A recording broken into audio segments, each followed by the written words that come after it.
மத்திய அரசுக்கு எதிராக நாடு தழுவிய வேலைநிறுத்த போராட்டத்தில் ஈடுபட்டுள்ள தொழிற்சங்கங்கள். விவசாயிகள் தொழிலாளர் விரோத போக்கை கைவிட வலியுறுத்தி ஆர்ப்பாட்டம்.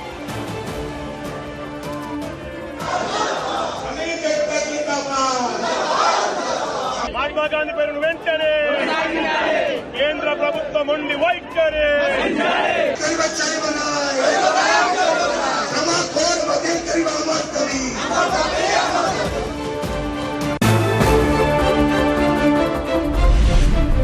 தமிழ்நாட்டில் ஆளுங்கட்சியான திமுகவின் தொழிற்சங்கம் நாடு தழுவிய பொது வேலைநிறுத்தத்துக்கு ஆதரவு. கன்னியாகுமரி மாவட்டம் களியக்காவிளை பகுதியில் கேரள அரசு பேருந்துகள் நிறுத்தம்.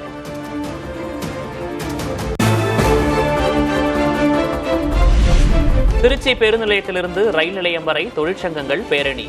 தடுப்பை மீறி ரயில் நிலையத்திற்குள் நுழைய முயன்றதால் தள்ளுமுள்ளு.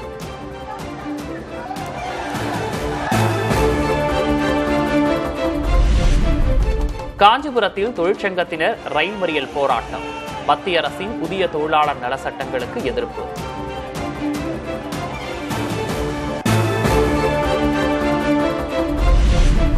இந்திய அமெரிக்க இடைக்கால வர்த்தக ஒப்பந்தத்திற்கு தொடரும் எதிர்ப்பு. நாடாளுமன்ற வளாகத்தில் பதாகைகள் ஏந்தி எதிர்க்கட்சிகள் ஆர்ப்பாட்டம்.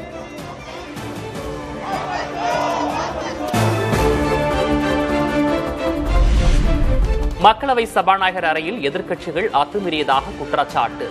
மீண்டும் ஒரு வீடியோ வெளியிட்டார் நாடாளுமன்ற விவகாரத்துறை அமைச்சர் கிரண் ரிஜிஜு.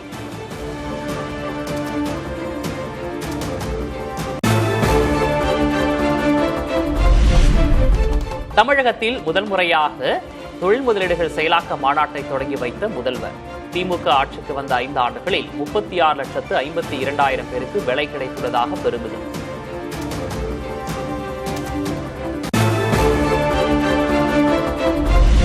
ஐம்பத்தி புதிய திட்டங்களை தொடங்கி வைத்த முதல்வர் மு.க. ஸ்டாலின். 2 புரிந்துணர்வு ஒப்பந்தங்கள் கையெழுத்து, 71 திட்டங்களுக்கு அடிக்கல்.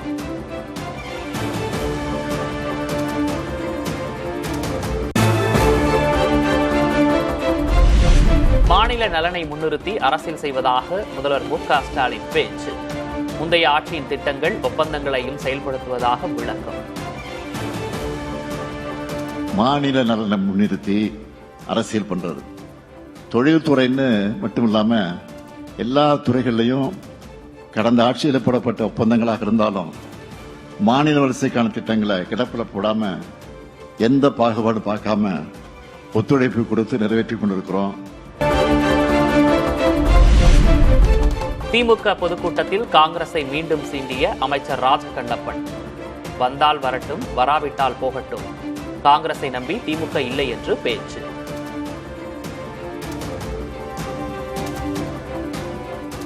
நம்முடைய காங்கிரஸ் கட்சி கூட்டணியை பற்றி முதல்வர் பேசிக்கொள்வார். அவருடைய வந்தா வரட்டும், வரலாம் போட்டோம். அதை பற்றி நம்ம யாரும் கூட்டணியை நம்பி கட்சிகளை நம்பிலாம் நம்ம அரசியல் நடத்த முடியாது. அது இஷ்டம், அது முதல்வருடைய இஷ்டம்.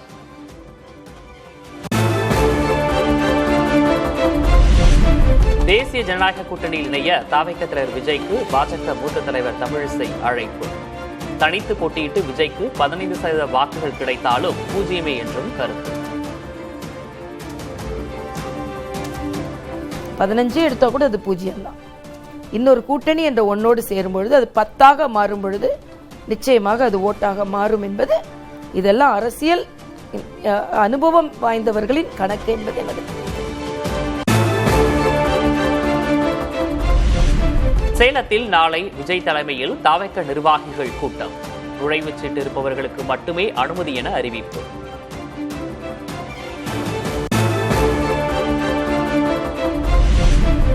அரசியலில் இருந்து தம்மை ஒழித்து கட்ட முயற்சிப்பதாக பாமக நிறுவனர் ராமதாஸ் குற்றச்சாட்டு. ஒரு கூட்டம் பொய் சொல்வதையே அரசியலாக கொண்டு செயல்படுவதாக விமர்சனம்.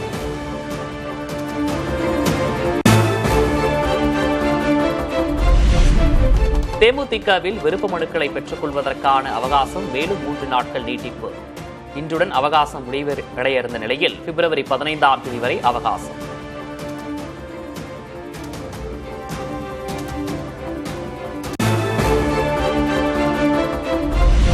சென்னை உயர்நீதிமன்றத்தில் வழக்கு ஆவண கட்டணமாக 10 லட்சம் ரூபாய் செலுத்த கிரிக்கெட் வீரர் தோனிக்கு உத்தரவு.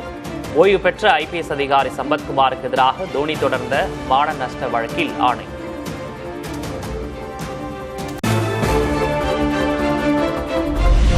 மணப்புரம் அஜித்குமார் கொலை வழக்கு குற்றப்பத்திரிகையில் இடம்பெற்ற 4 பேருக்கு சம்மன். மானாமதுரை டிஎஸ்பி, காவல்துறை ஆய்வாளர் சிபிஐ விசாரணைக்கு ஆஜராக மதுரை மாவட்ட நீதிமன்றம் உத்தரவு.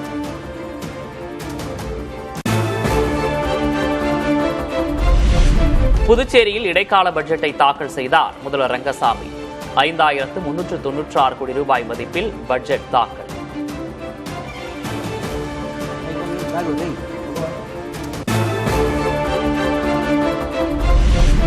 நாளை திருச்சி வருகிறார் மத்திய உள்துறை அமைச்சர் அமித்ஷா. காரைக்காலில் நாளை மறுநாள் பாஜக பொதுக்கூட்டத்தில் பங்கேற்கவும் திட்டம்.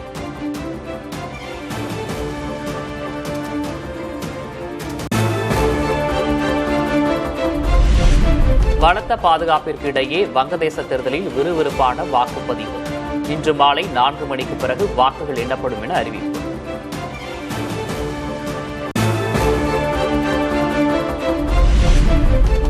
துருக்கி நாட்டில் புதிய நீதித்துறை அமைச்சர் பதவியேற்ற பின்போது கைகலப்பு.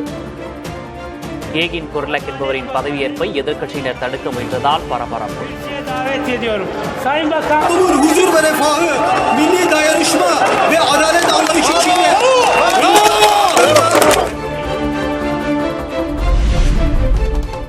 கனமழையால் வெள்ளப்பெருக்கை சந்தித்துள்ள போர்ச்சுகல். இன்னும் 2 நாட்களுக்கு மழை தொடரும் என்பதால் மீட்பு பணிகள் தீவிரம்.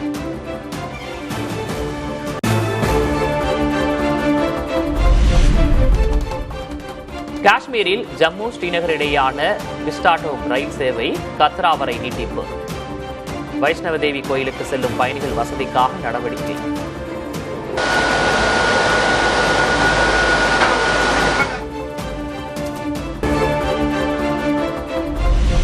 தங்கம் விலை சவரனுக்கு 1520 ரூபாய் சரிவு. சென்னையில் ஆபரண தங்கம் 1,16,800 ரூபாய்க்கு விற்பனை.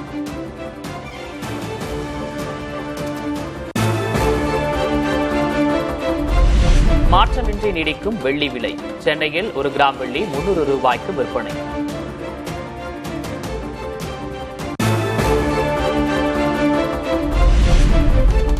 மும்பையில் இந்தியாவின் முதல் இசை சாலை திறப்பு. குறிப்பிட்ட வேகத்தில் வாகனங்கள் செல்லும் போது ஜெய்ஹோ பாடல் ஒலிக்கும் வகையில் ஏற்பாடு. தென் தமிழகத்தில் மழை பெய்யக்கூடும் என வானிலை ஆய்வு மையம் கணிப்பு. வட மாவட்டங்களில் அதிகாலை வேளையில் பனிமூட்டம் காணப்படும் என்றும் தகவல்.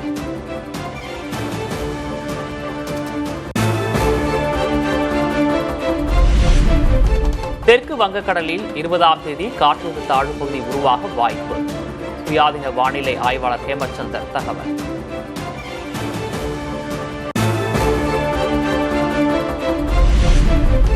மேகமலை அருவியில் சுற்றுலா பயணிகள் குளிக்க 125 நாட்களுக்கு பின் அனுமதி. வெள்ளப்பெருக்கால் சேதமடைந்த பகுதிகளில் பாதுகாப்பு நடவடிக்கைகளை மேற்கொண்ட வனத்துறை.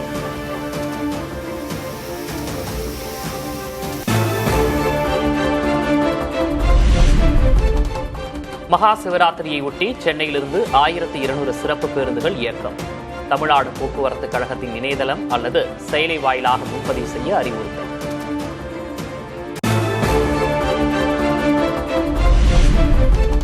வேலூர் சிறையிலிருந்து விவசாயிகள் பாதுகாப்பு சங்க தலைவர் ஈசன் முருகசாமி பிணையில் விடுவிப்பு. நேரில் சென்று வரவேற்று ஊர்வலமாக அழைத்துச் சென்ற சக விவசாயிகள்.